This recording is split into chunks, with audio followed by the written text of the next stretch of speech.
Hello దోస్తు, నా తమ్ముడు నా కైల్లో నారేజ్ చేస్తున్నారు. చూడండి ఎలాగా నారేజ్ చేస్తాను చూపిస్తాను.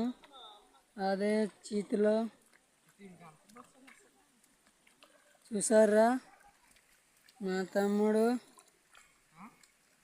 అక్కడ ఉంది మనుషులు. అరే అదే తొందర చేయలేదు చూస్తున్నారు. అంటే నా తమ్ముడు అమ్మాయికి ఫోన్లు మాట్లాడుతున్నారు. అదే పంచిస్తానన్నారు, మరి మాట్లాడుతున్నారు అమ్మాయి. అదే లైక్ చేయండి. అక్కడ మనిషి ఉన్నారు, ఎంత 20 మనిషి అవుతుంది. అదే మరే ఆడికి అమ్మాయి అంటే పిచ్చిగా మాట్లాడుతున్నారు.